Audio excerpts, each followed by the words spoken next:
Ryan Reynolds here from Mint Mobile. With the price of just about everything going up, we thought we'd bring our prices down.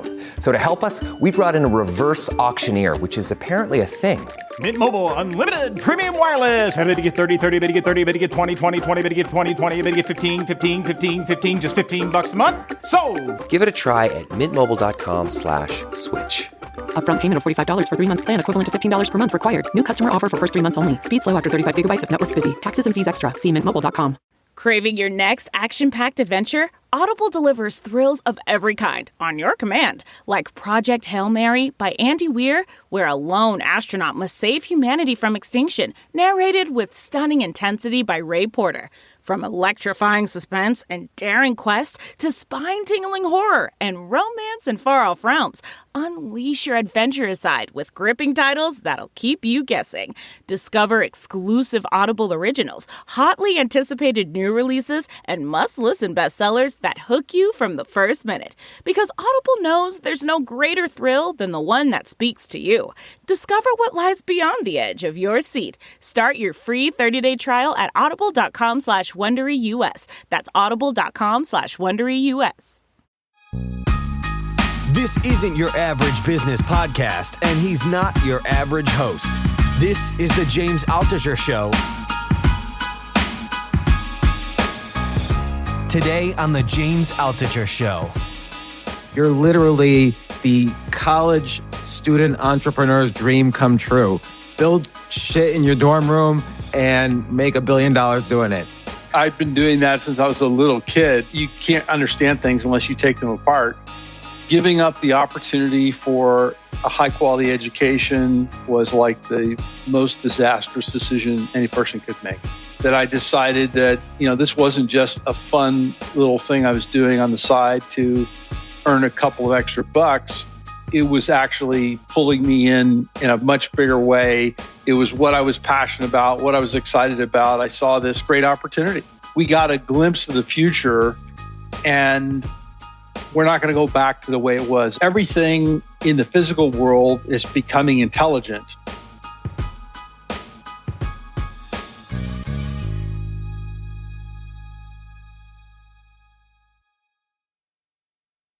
Michael Dell, author of Play Nice But Win, a CEO's journey from founder to leader. And also you may have heard of a small little company he named after himself because he's got a huge ego. It's called Dell Computer. Michael, how are you doing? I'm doing great, James. Great to be with you. Michael, this book is like not only a book about entrepreneurship, but I feel like it's a how-to on deal making. You went through so much with all sorts of hedge fund activist battles with Dell through the years. But I really want to start with the beginning and then go to the end also, because I'm curious about some things. I'm always fascinated by your iconic story of how you started. You're literally the college student entrepreneur's dream come true. Build shit in your dorm room and make $1 billion doing it. So how did it all start? I was a freshman at the University of Texas. It was kind of the dawn of the microprocessor age. IBM had introduced the first PC in 1981. It was kind of 1983 when I went off to college. And the markups on the PC relative to the cost of the components were really high. So an IBM PC, if I remember correctly from back then, was something like $2,000 or $3,000. Yeah, it was about $3,000. And, when I took it apart, it looked to me like it was $500 worth of parts. So why did you take it apart? That's unusual thing number one. I've been doing that since I was a little kid. You can't understand things unless you take them apart. And so I would always take things apart. So I took it apart and, I was interested in math and science and physics and electronics and all that stuff as a kid. Also interested in business and economics and figuring out how to make some money.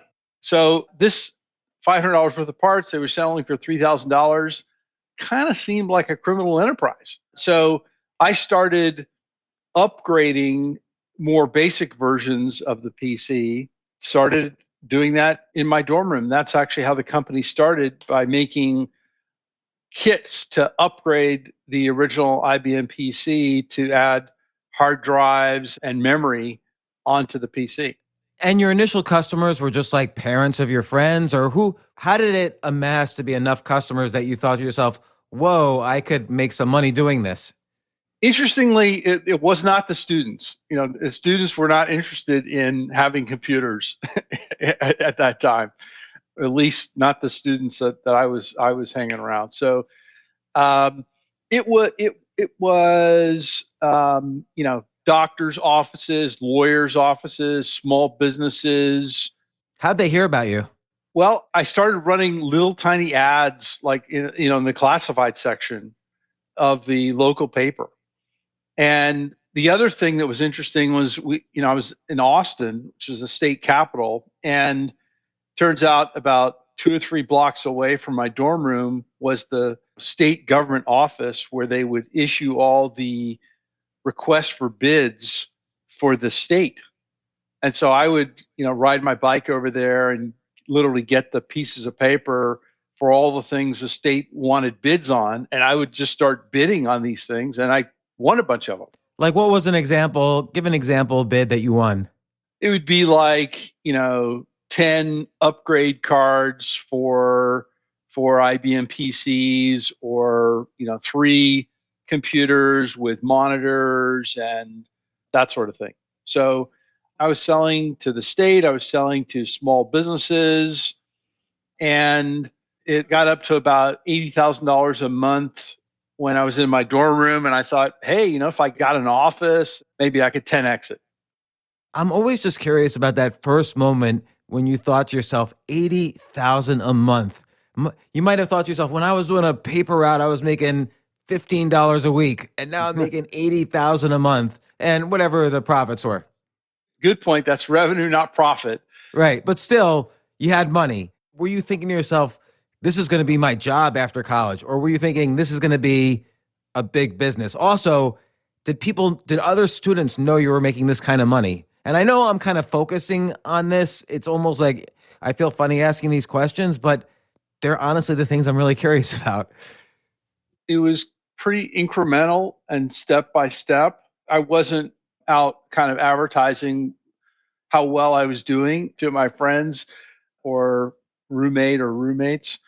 Yeah, I mean, some of them might have had a little bit of a sense because I hired some of them to help out from time to time, but it just seemed like a great opportunity, too big to pass up. And where I went to school, University of Texas in Austin, you could take a semester off and go back to college.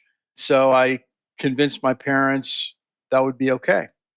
And they were unhappy about it. Your mom was crying. Oh, they were super unhappy. In the world that they came from, giving up the opportunity for a high quality education was like the most disastrous decision any person could make. What do they want you to be? A doctor. Like my father's a doctor, my older brother's a doctor, we got a bunch of cousins that are doctors, so I was supposed to be a doctor. You tried for a little bit to heed their warnings or concerns or fears, but it just kept pulling you back in, so to speak.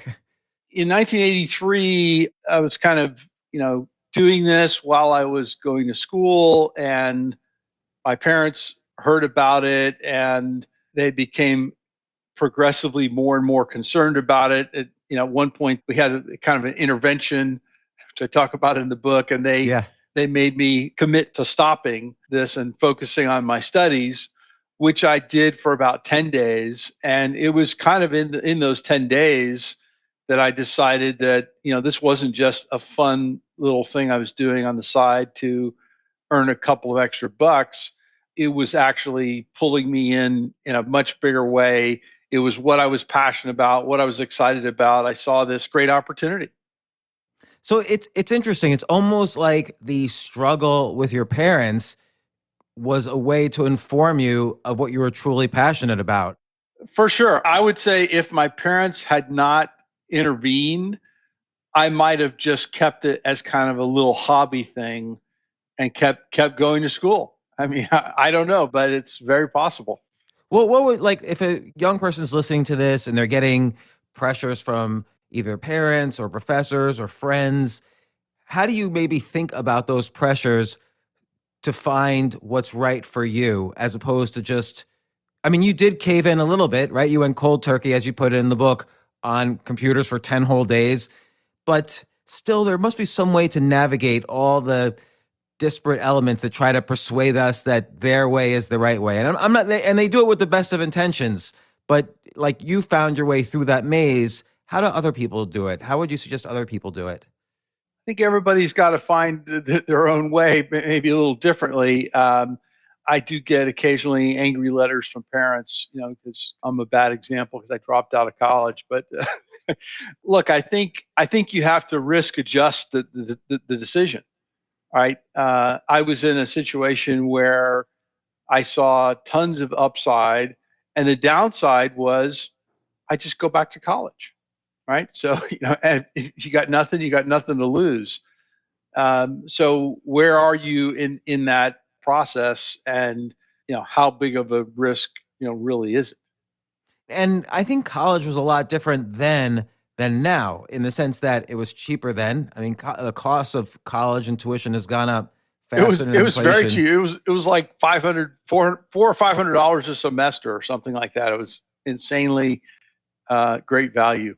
Right now, kids who want to be entrepreneurs after college, they sometimes get into $100,000 or $200,000 amount of debt. And I'm not asking you to make a huge stance here, but is college maybe not the same choice now that it was then? And this is not a podcast about college or anything. I'm just curious. Is the decision making about going to college and getting into that kind of debt must be different now?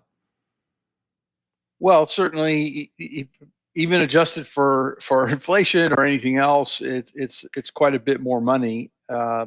So you would be right about that. I mean, I certainly can't give generic advice about should people go to college or not go to college, right? I think you can, but you're reluctant to. But that's okay. Yeah, I'm probably reluctant to. So as you were building the business, there were other well-known entrepreneurs building their businesses, and Malcolm Gladwell famously all sort of categorized you, Bill Gates, Steve Jobs as being born around the same time. He was making the argument to some extent that the computer industry, a lot of the entrepreneurs would have been entrepreneurs probably no matter what, had the brains, the instincts, the guts. But with the computer age, everybody was sort of at the right place at the right time in those early 80s when there was the huge markups and computers were, the young kids were getting into it, 18-year-olds, 19-year-olds, 20-year-olds. You all started businesses, Microsoft, Apple, other companies, and you all dropped out of college and had similar experiences. When did you first start interacting like with the Bill Gates and Steve Jobs of the world? Like when did you buy the Windows DOS for MS-DOS for the Dell Computers? So Bill and Steve were about 10 years older. I went and saw Steve in 1980 when I was in high school. He came to Houston and gave a talk, at like the Apple user group, and and then met him in 1985, the year after I'd started the business. Got to know him sort of during his exile period, a bit more, when he was doing Next and the Next operating system and trying to get us to license the Next operating system. And Bill, it was early because you couldn't, when we started building our own PCs, which was the year after we started, or I started, 1985. Yep, we licensed. It wasn't Windows. It was DOS, right? Yeah. and so we worked with Microsoft, worked with Bill, from the start. Take a quick break. If you like this episode, I'd really, really appreciate it. It means so much to me. Please share it with your friends and subscribe to the podcast. Email me at altucher@gmail.com and tell me why you subscribed. Thanks.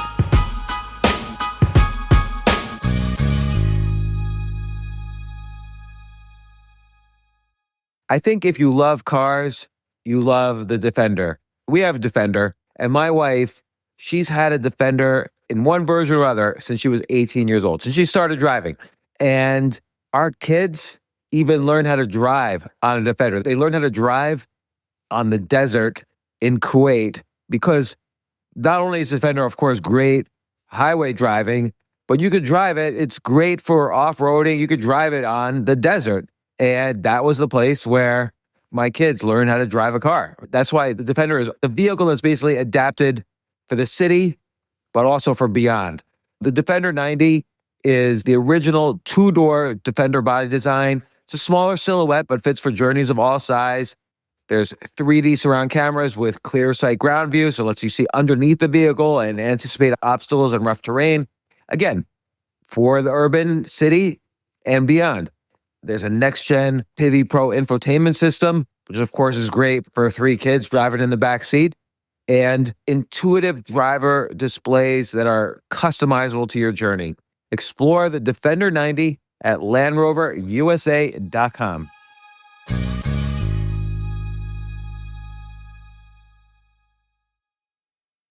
This message comes from Greenlight. Ready to start talking to your kids about financial literacy? Meet Greenlight, the debit card and money app that teaches kids and teens how to earn, save, spend wisely, and invest with your guardrails in place. With Greenlight, you can send money to kids quickly, set up chores, automate allowance, and keep an eye on your kids' spending with real-time notifications. Join millions of parents and kids building healthy financial habits together on Greenlight. Get started risk-free at greenlight.com/Wondery. So you were looking for an operating system. A lot of the IBM PCs and the family were obviously going with MS-DOS. Were there really any other choices at that time, or was MS-DOS kind of what you did? If you wanted to make an IBM compatible, it was MS-DOS. There was CP/M, which was another operating system. If you wanted to build a more powerful, workstation or server, you would use Unix, which you licensed from AT&T at the time. But yeah, for an IBM compatible PC, it was certainly, MS-DOS. And then when did you decide to start getting into other computer appliances like, storage and larger, more enterprise-ready computers? Like, at what point did you decide, okay, consumer is not enough, we need to go big or go out? So interestingly, really from the first days of the company, most of our revenue was not from consumers. It was from other businesses, and even in the first year, I mean, we were selling to local businesses and then national businesses, and so it really was like an 80-20, like 80% business to business and 20% business to consumer. And then as we got into the late 80s, we tried to get into the server business, but we were too early. Didn't quite have the right product market fit to hit it. But we came back after it in the mid 90s. But business customers, kind of from the beginning, were the main driver, and then we started expanding internationally, with the UK and then across Europe and then over to Asia and Latin America. Yeah, and then you decided to go public, which is a very, the book is a fascinating story of Wall Street also, and kind of the characters you meet on Wall Street are very different than your customers. And they're very different than shareholders. Some of these people are out for blood when they aim at you. And it's a very riveting story how later on when you were public, various activist hedge funds, including Carl Icahn, didn't like you or just felt there was some opportunity for themselves to make money. And it sounded like that was very personally difficult for you. Like they didn't want you to be CEO. They had lost faith, and they ostensibly had lost faith in the company and were fighting you for it. Like, how did that come about? I mean, you describe in the book, but I'm asking the story. So, the company through 2010, 2012 was really evolving itself in new ways. And we were investing heavily in software and services and cloud and data center, all kinds of new capabilities. And it was expensive, right? We were acquiring companies, we were building R&D. And as we did that, it depressed our earnings. And we were thinking about the business, a bit longer term, but the shareholders weren't. The business was still largely thought of as a PC business, even though we had a pretty meaningful server and data center and other, kind of software and services businesses. So the result of that was that the stock kind of went down, right? And at some point, it got to a price where it was like, wow, we should just do a massive share buyback. We should buy back all the shares and go private and really accelerate this transition that we're on and go faster. If the shareholders don't really like what we're doing, let's give them a significant premium on the price, and so they get paid for some. They get paid some of what they would potentially get if we were successful, but they don't take on any of the risk. And so we started that process, and after it was started, Icahn, he didn't own any shares before that process. He sort of read through the documents and said, "Oh wow, there's a really odd voting standard here, and if I do this and that, and the other thing, I can get in there." And really, what he was angling for was to be bought out at an even higher price. And so there was a pretty epic battle that went on for 7 or 8 months, and media covered it extensively. There were tons and tons of stories almost every day about the battle, and ultimately we got through that and got to the other side. But yeah, I mean, there were definitely some dark moments, and Icahn is this guy who would pretty much say anything. I mean, like untruthful stuff, definitely manipulative, and basically it's the green mail tactic that he's been known for. I once read that he would schedule his negotiations in the evenings, and he would sleep all day, knowing that the people he was going to be negotiating with were working all day, so they would be tired and a little bit drained and not as mentally acute, while he would be just waking up and fresh and ready to negotiate. So he had a toolbox of strategies like that. Yeah, and the book opens with a fairly dramatic story about me going to see him at his apartment in New York City, and I ultimately figured out that he basically didn't know anything about our company, didn't know whether we made French fries or nuclear reactors, didn't really care, and it was just a big poker game to him. But it is interesting. Like, I look at companies like Dell, and you were there every step of the way through, from the beginning of the PC era, of course, till now. And I always wonder, why did it take new people to develop a search engine like a Google or a Yahoo or an Amazon? Or why didn't any of those first initial computer companies innovate in that direction when the internet first got mainstream? Like, why did it require new blood to start these companies? Like, there's no major internet brand that was started internally at a large computer company. Yeah, it's a great question. I think there's probably something about single purpose and focus. There's certainly plenty of projects and skunk works, and everybody knew about the internet. And there were interesting things going on. But for the real breakout successes, I mean, I think it's 100% focus with a kind of passionate leader, entrepreneur. You don't tend to see those things coming inside large organizations. But like define focus, because even Dell from the beginning, like you said, was you were doing consumer, you were doing enterprise, you were doing servers, now you do storage and other, you do everything in the hardware space, basically.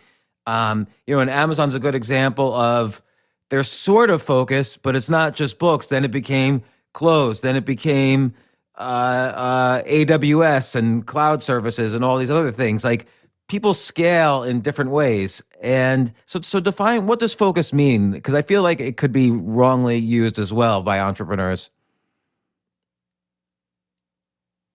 Yeah, I mean, I think when a business is starting, it's really got to hone in on something that's going to stick and hit, and be super successful. And so that requires a kind of maniacal,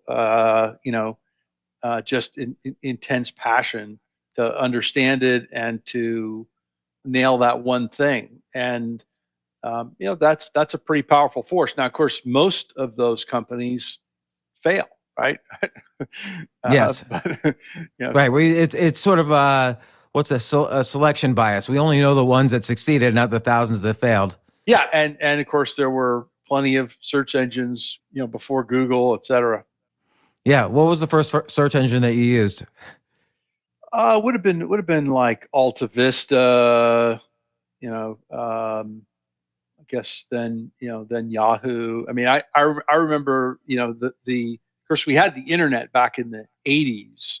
What we didn't have was the World Wide Web, and then we had the Mosaic browser. Originally, you couldn't even run it on Windows. You had to have a Unix machine.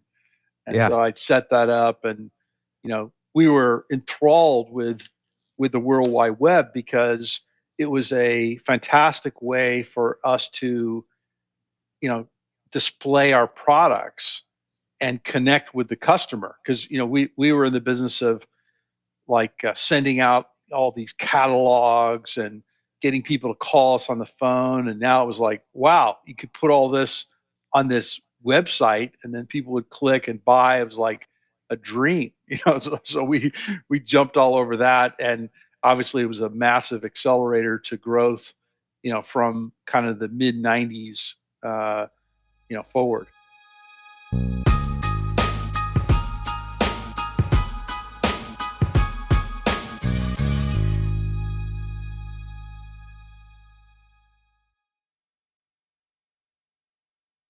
During this later time when you were, dealing with all this Wall Street stuff, you've also were going through your own deciding what you wanted to do and who should be CEO of Dell and what kind of person you'd want as CEO. What do you think makes a good leader of a $100 billion company that's never run such a company before? Like, how can you tell? First of all, when you look across the spectrum of leaders, I don't think there's kind of one answer to that question, right? There are many, many ways to successfully lead. I think you want some combination of empathy and curiosity and being able to see around corners and being resourceful and being able to engage and inspire teams. There are certainly ways to prepare, but then when somebody gets in that seat, how do they actually respond emotionally to all the pressures and stresses and everything else? It's a unique job given the scale of a business like ours. How do you inspire employees? Passion, what gets them excited, what gets them motivated? Why is what we're doing super important to the world? And how can they make a difference in that? How can they succeed? We're doing things that are unbelievably important for our customers. We have the tools that we need. It's in our control. We're having fun. It's interesting. It's exciting. It's an adventure. All of that. And to what extent should an employee sometimes think like an entrepreneur? Like when often they have a set of things they need to do given to them by their boss, who is given those things by his boss or her boss, and so on, all the way up to the CEO. To what extent should an employee be thinking, oh, I have a better way and I should try this and kind of break out on their own? And is that a typical path to success, is kind of employees who are entrepreneurial?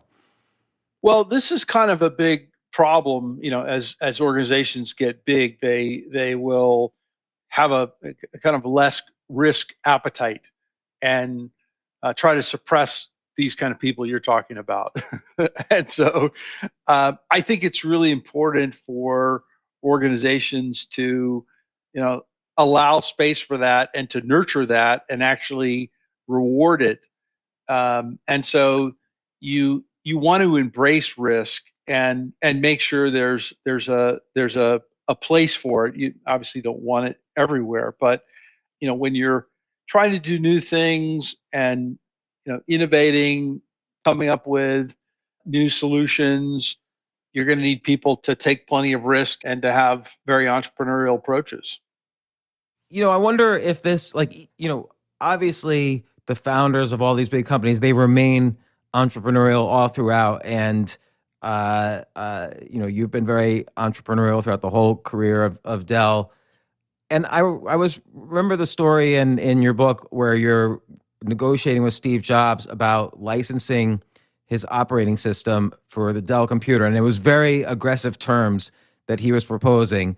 And do you think that is key for success, both in an entrepreneurial creative sense, but also in a financial sense? Like, he was just the deal he was trying to negotiate with you to license the Mac operating system. If I was in his place, I would think, I like Michael. I want to do a deal with him. What deal's good for you? Let's just do a deal. But he was just very hardcore about trying to squeeze the maximum amount of dollars in that deal. And the deal sounded like it would end poorly for you. Yeah, so that wasn't a deal that made any sense. And I think there's an element of shrewd negotiating and understanding economics at a fine molecular detail that's obviously important in running a business. At the same time, I think you do want to look for win-win situations, and how do you split the difference, and how do you create some any partnership that's going to work over any reasonable period of time has got to be somewhat mutually beneficial. Right. And so it seems like he wasn't aware how you would benefit in the long run or not from this deal, or I don't know. Like, why do you think some negotiators are so shrewd they almost out-shrewd themselves? Yeah, I think he was still feeling around and trying to figure out what would happen if he licensed the Mac OS. I mean, I know he was very worried that our scale and supply chain, nobody would buy Macs anymore. They would just buy the machines from us with their operating system. And so, what he proposed didn't really make any economic sense. Particularly the fact that he wasn't guaranteeing to support it in later years, so he could potentially pull your customer base from you without notice, essentially. Right. So it was definitely a deal we weren't going to do. So, now you've achieved the success. You've built this great company. It's going to last forever. It's a forever company, hopefully. And you spend a lot of time on philanthropy. What do you think there's a lot of talk in society right now about income inequality, for better or for worse. What do you think is the role of people like yourself or Jeff Bezos or others in terms of philanthropy, and what practices do you put in place to kind of be helpful to society in other ways other than Dell? Not that Dell isn't enough, but Yeah, well, that's kind of the point. Is we we've sort of said, gee, how could we do something philanthropically that has a greater impact than the impact the company has had? We don't exactly know how to do that, but we're working to figure it out. I mean, we've been focused on children and urban poverty, and that's had us focusing on, education and, family economic stability. And, we've looked for things where we can alter the trajectory of uh, groups of people so that their lives 5 years on are meaningfully different. They have new skills, they have new opportunities that they didn't have before, and so as opposed to kind of a perpetual, here's a subsidy or something like that. So our foundation is really focused on uh, mostly those kind of projects where we can meaningfully impact people's lives. I was wondering during all the economic lockdowns, particularly in major cities like New York City, something like 80,000 small businesses ended up going out of business permanently in New York City. And of course, many businesses survived because of, the government stimulus and so on. Is there a role for the super wealthy to kind of help out? I'm not saying is it necessary. I'm just saying, is there a possibility, or is there a role for those who have the means to kind of help out in these unique, difficult situations like these lockdowns, knowing that the government's probably not going to do the best job in whatever it is they're supposed to do there? I don't know if I'm asking this right, but I was wondering, like, everybody was writing articles like, oh, I'm going to buy real estate in New York as a way to help New York City, but that doesn't quite help a city. What was the role of philanthropy during these lockdowns, do you think? Yeah, so the way we approached it was, we first of all, one of the things we noticed was that the people that we were working with and helping, they did have some severe and significant challenges, and so they needed even more help during that period. So, we initially set up a special $100 million fund within our foundation related to COVID, and did a lot of the things you're talking about with small businesses and how do you help folks through that difficult period. I mean, I think we saw certain businesses and organizations were more digitally enabled, than others, and certain kinds of things just really hard to do if you can't do it in person. But yeah, I think anybody who has had success, great fortune, great opportunity, I view it as a responsibility to figure out how can you do something meaningful to help others, and it's a super important part of how I think about the next portion of my life, and certainly talk about that in the book as well. In terms of most vast majority of my wealth will be used for philanthropy. And what do you think will happen now? Like, are people going to go back to work? More than 50% of people have said they prefer working remotely. Many companies are permanently remote now. Like, how do you see even the economic landscape changing and the work landscape changing? And look, Dell, one way or the other, Dell is pivotal to this. People work at home, they're going to buy different computers than if or they're going to buy more computers because they have some computer in the cubicle and some more computers at home. And I don't know, what's going to happen next? It impacts your business as well, or you might have some foresight into what's happening. I think what we've seen is so many people and organizations have figured out that work is not a place; it's something you do, and a lot of people were pretty skeptical about work from home, but a lot of that skepticism has been dropped, right? And certainly, people in the organization say, hey, I like this flexibility. And what is really the objective function of being in an office? Well, there is an objective function for certain, times and places and things that you're doing.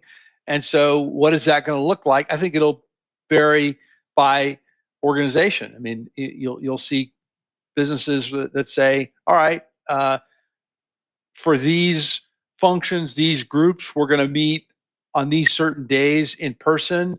These other days, you can come to the office if you want. You can work somewhere else as long as you get your work done. It's all cool, right? And so, yeah, I think we got a glimpse of the future, and we're not going to go back to the way it was. And people have learned behaviors in everything that they're doing, whether it's healthcare, education, entertainment, work, etc. And now things come to you. You don't necessarily go to them.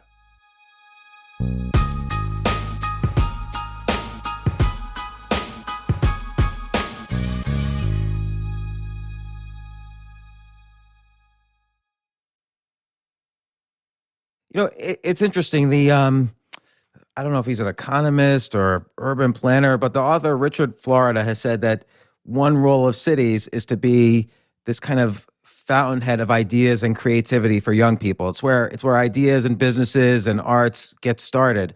But we saw so many people leave San Francisco, LA, New York City, and you're sitting in Austin, I'm in New York City. The beneficiaries have been the Austins. Austin's probably the biggest beneficiary in the United States, perhaps Austin and Miami and maybe Denver, of people leaving San Francisco, LA, and New York City. So there's this dispersal of talent that was huddled in those cities for a long time. Do you think that's like a permanent change in the landscape of America or the world? Well, I mean, I certainly interacted with plenty of people that have moved to Austin and Texas recently, and the way they describe it is basically, okay, I get some services from the government, right?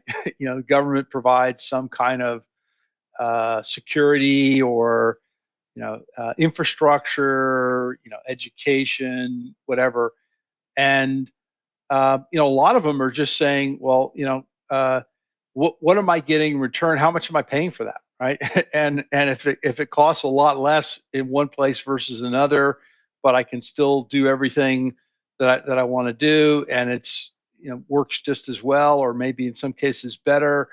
I mean, I think cities still play an important role, and people want to be in the beehive of activity, and they want to be around other interesting people. I don't see it as like Silicon Valley is going to fail and Austin's going to succeed. I think they can actually both succeed. But yeah, I mean, with super broadband connectivity, 5G, people will be able to work more from anywhere, which is not a bad thing. And where do you see Dell's role, the company's role in, let's say, the near future? Like what technological changes are you starting to have the foresight to think about that your company should be developing in the next phase of technology, whether it's, like you say, broadband all the time, everywhere you go, or there's going to be a lot more AI employees or efficiencies generated by AI. What do you see as happening with technology in the near future and Dell's role in it? Yeah, I think there are a number of super interesting things going on. The first is that everything in the physical world is becoming intelligent. In other words, you've got microprocessors and software and microcontrollers inside everything. It used to be just the computers were intelligent. Right now, everything's becoming a computer or computer controlled in some way. And the next step in that is everything's becoming connected. And so then you have 5G. And so then you get this world of not people talking to machines, but machines talking to machines. And that generates incredible amounts of data. And so you sort of get to reimagine everything in the world and while the last 3 or 4 decades have been super interesting and exciting, I think it's all just a pre-game show to what's about to come. So you have this sort of multi-cloud world with edge computing, enormous amounts of data. The amount of data in the world is doubling probably every 7 months or so, except that time is shrinking, every day that goes by. The networks are getting software defined. And so, and of course, it's so much data, humans can't really do anything with it. It has to be machine learning and AI. So all of that creates enormous opportunities. And, I think the other big thing that you'll see is the technology sector, will become a much bigger part of the economy, and not because of the IT departments, but because of everything else inside the organization. And there's also this kind of generational shift where the business leaders and the business line executives, the CEOs, are now fully understanding that technology is the fulcrum of progress in pretty much every industry. So, like, what's the most amazing thing in all your recent adventures, and you probably look at new technologies all the time, what's the most amazing thing you've seen that's either here or coming right down the road? I think, when you look at what's going on in the intersection of the biological and computational sciences with gene editing and CRISPR, and that stuff is super interesting. I think, look, just right in front of our eyes in the last year or so, right? We had these mRNA vaccines. That's amazing technology that, appeared in all of our lives, or, well, maybe not everybody, but hopefully everybody's lives, in a short period of time. And incredible. So I think the next 10 years, in that field are going to be amazing. And it's all driven by computational power, AI, machine learning, and being able to, decode all this stuff. And if you just take sort of a group of scientists and you say, okay, let's list out the 20 biggest unsolved mysteries of the world. Well, guess what? It's computational power that's going to solve and address many of those, in the period right in front of us. Right. Like, if you think about, like, with genomics and gene editing, like you were just saying, it's obviously the cost to sequence the genome has gone from $1 billion to $50. So it's just like how computer growth grew exponentially. Started off, with very little computing power per computer, but then of course now it's amazing. And the same thing's going to happen with genomics, and I think most people don't quite see it yet.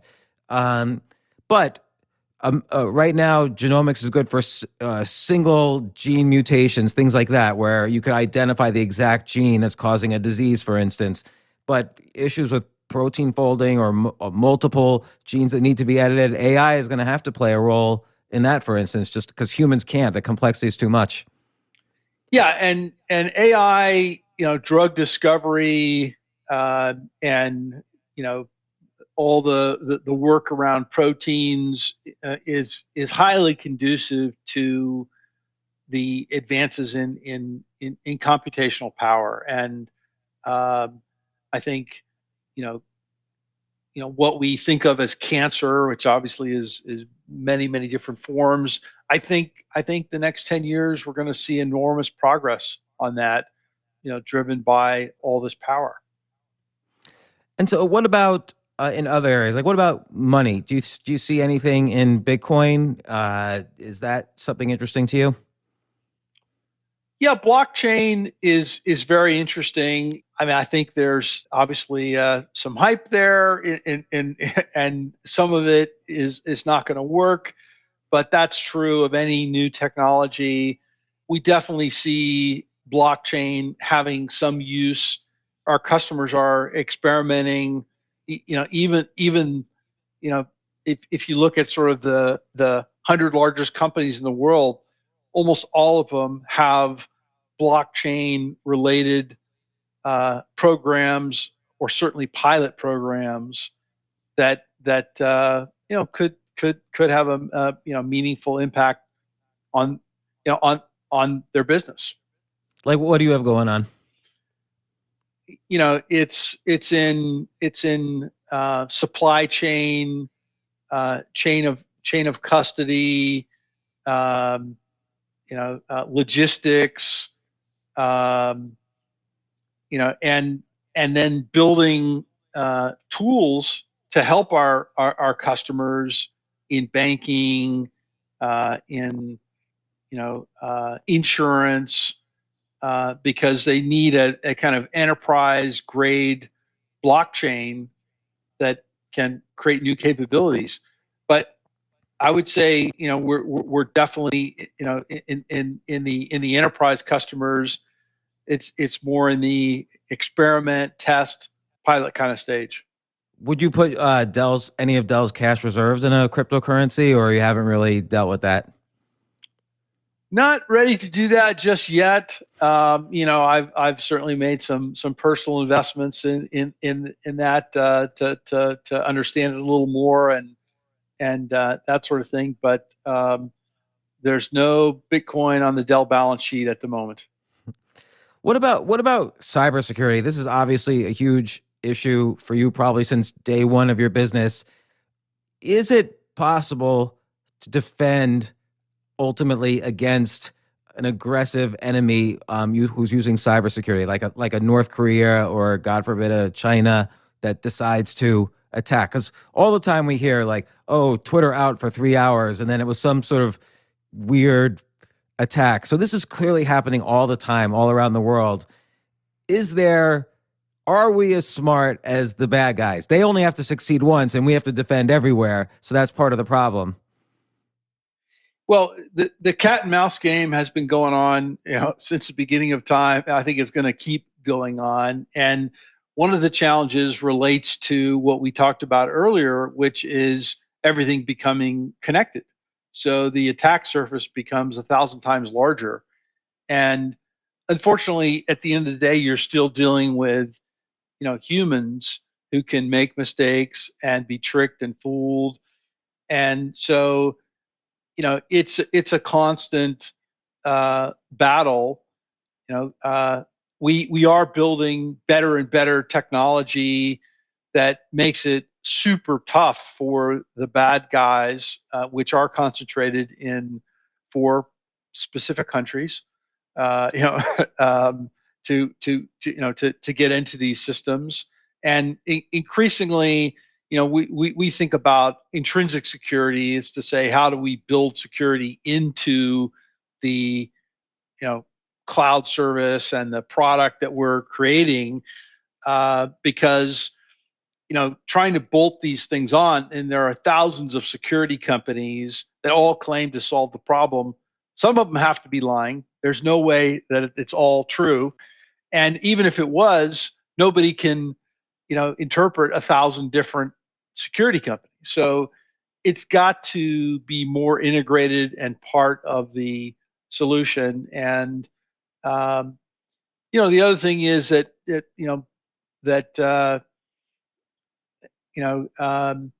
we have to recognize, when we get on a commercial airplane, we go through various checks because we don't want somebody getting on that plane that wasn't checked, right? So we do give up some little bit of privacy to ensure we're secure. Look, Michael, I know you're pressed for time and I want to be respectful. I really encourage people to read Play Nice But Win by Michael Dell. Again, I feel like it's a guidebook not only for entrepreneurship, and your story is iconic. Like, it's like the dream. I am jealous of that story. I wish that happened. I wish I put together computers in my dorm room in the 80s. And then it was also about, the book has lots of great Wall Street stories about what you're doing now with philanthropy, stories of your interactions with Bill Gates, Steve Jobs, others. Do you ever just wake up in the morning and call, like, I don't know, Jeff Bezos or Larry Page and say, "Hey, what's up"? Not exactly. We hang out with lots of other folks in the industry, and don't like to be serious all the time. So yeah, sure, why not? All right, well, Michael, thanks so much for coming on. I really appreciate it, and everybody should read this book. It's a great, easy to read book. Thank you, James.